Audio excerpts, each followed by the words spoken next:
The elevator doors closed on her reflection before she let herself cry. 3 years of 6 a.m. arrivals, of missed birthdays and canceled dates, of being the first name he called when a client threatened to walk, and in the end her name wasn't even on the list. If you believe kindness and hard work still deserve to be seen, hit like, drop a comment, share this with someone who needs it, and subscribe to Kindness Corner too, because stories like this one are exactly why this channel exists. Her name was Elena Voss, and for 3 years she had been the quiet engine of Whitmore Consulting Group, the one who stayed until the lights in the parking garage buzzed on, the one who rewrote proposals at midnight so her boss, Daniel Whitmore, could walk into boardrooms and shine.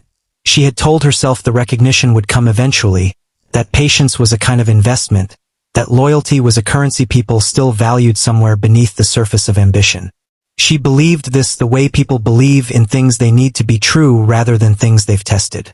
She believed it right up until the Friday afternoon when Daniel gathered the senior team in the glass-walled conference room and announced that Marcus Reyes, a man who had joined the firm 8 months earlier and whose signature achievement was charming 3 clients over expensive dinners, would be stepping into the newly created director of strategy role.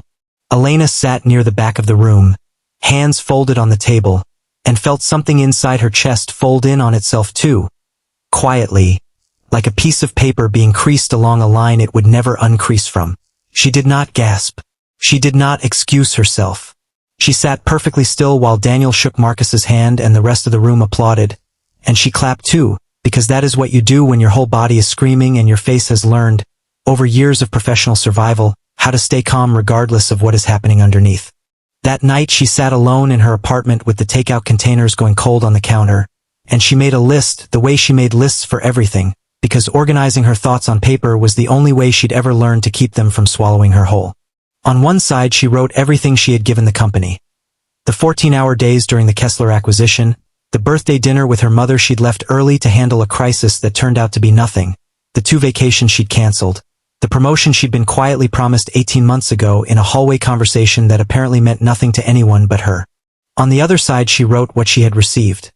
A good salary, certainly gratitude in the form of Daniel's tired smile at the end of long nights, and the vague, unspoken assumption that eventually the company would notice her the way she had noticed it, entirely and without reservation.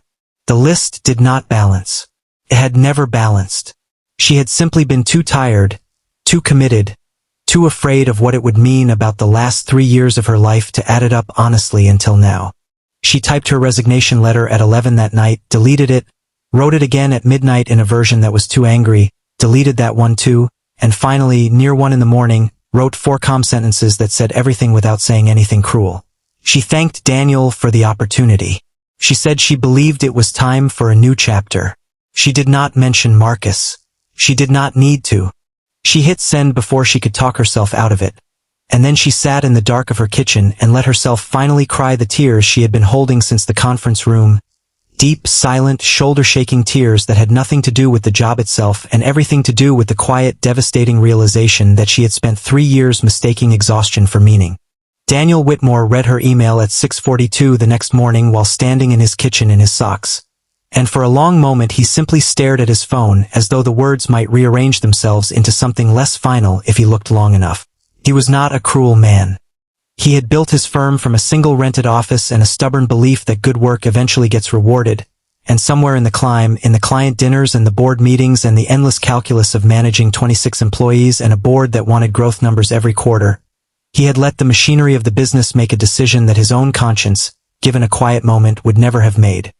He had promoted Marcus because Marcus was loud in the rooms that mattered, because the board liked his energy, because Daniel himself had been so buried in fires that needed putting out that he had failed to ask the only question that should have mattered: who actually held this place together while no one was watching? He knew the answer. He had always known the answer. He simply hadn't looked at it directly until the woman who was the answer had already walked away.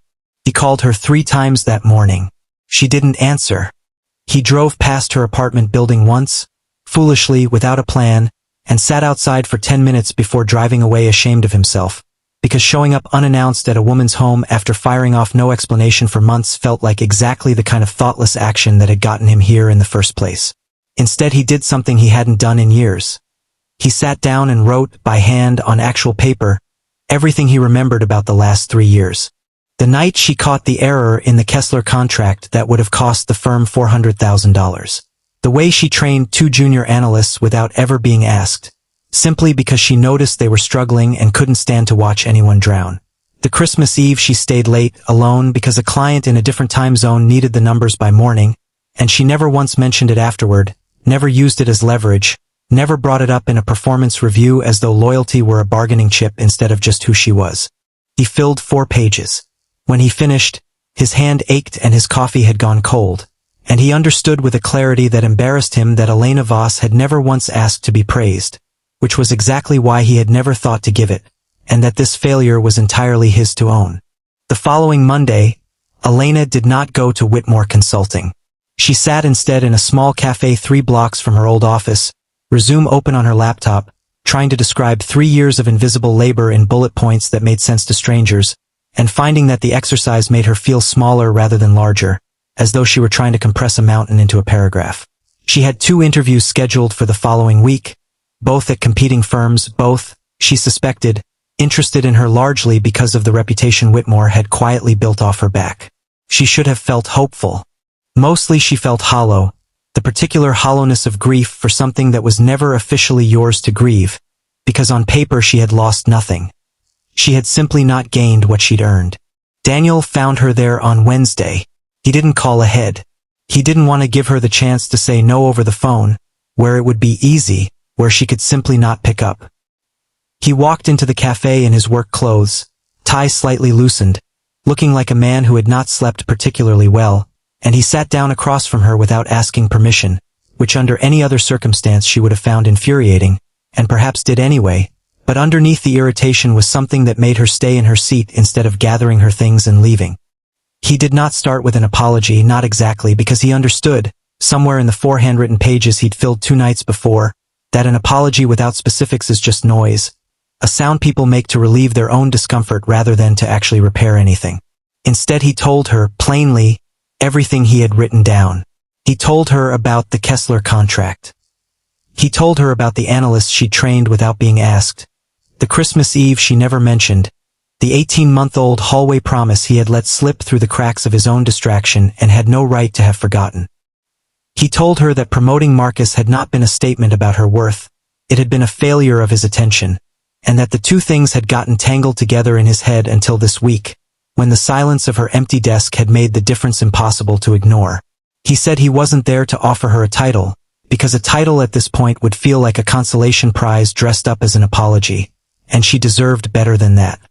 He said he was there because the company without her in it did not, in any way that mattered, function the way it had, and more than that, because he had spent 3 years taking her steadiness so completely for granted that he had never once told her, out loud, in plain words, that she was the best decision he'd ever made in hiring anyone, and he could not let that go unsaid any longer, whatever she decided to do with it.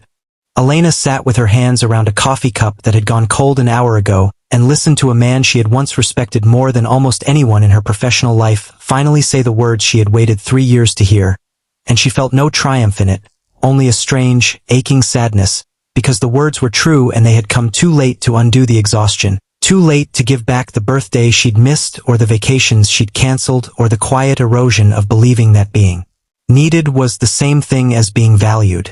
She told him this. She told him gently because he was trying, genuinely trying, and cruelty toward genuine effort had never been who she was. But she told him honestly too, because honesty was the only thing she had left that felt entirely hers. She said that being chased after she'd already walked out the door meant something, but it could not undo the fact that she'd had to walk out the door in the first place for anyone to notice. Daniel did not argue with her. He nodded, and something in his face suggested he had expected exactly this answer and had come anyway because the alternative, saying nothing and letting her leave believing she had never mattered, was worse than any rejection he might receive. He told her the position was hers whenever she wanted it, not as an ultimatum, not as a deadline, but as a door he intended to leave open indefinitely, and then, instead of pushing, he did something that surprised her more than anything else he'd said. He asked about her mother, whose birthday dinner she had left early 2 years before, and whether she'd had the chance to make up for it since. It was such a small, specific human question, entirely unrelated to the business at hand, that it cracked something open in her that the grand apology hadn't managed to touch, because it told her he had actually listened, once in some hallway conversation she barely remembered having and had carried the detail with him. She did not give him an answer that day. She told him she needed time, real time, not a weekend, and he agreed without hesitation, which itself felt like a kind of respect she hadn't been offered in longer than she could remember. She spent the next 2 weeks in the strange, suspended space between endings and beginnings, taking the interviews she'd scheduled, sitting across from strangers who spoke about her experience in terms of what it could do for their companies, and finding, to her own quiet surprise, that she missed being somewhere her history actually meant something to the people around her, not because the new places were wrong, but because 3 years is a long time to build a life inside a place, and you don't walk away from that kind of history without feeling its absence in your ribs. What finally moved her was not the job title, and it was not Daniel's apology, sincere as it had been. It was a small package that arrived at her apartment 10 days after their conversation in the cafe. No note attached beyond a single line in Daniel's handwriting. You built this, and it should say so. Inside was a printed copy of the Kessler contract, the one she had caught the error in 3 years before, the one that had saved the firm from a catastrophic loss, with her name added beside Daniel's on the credit line where, in the original filing, only his had appeared. It was such a small correction, 3 years too late, changing nothing about the outcome and everything about the acknowledgement, and she sat on her kitchen floor holding that single page and cried harder than she had the night she resigned, because it was the first time in 3 years that someone had gone back and rewritten the record to tell the truth instead of asking her to be satisfied with the truth staying hidden. She called him the next morning. She did not say yes to the director title right away.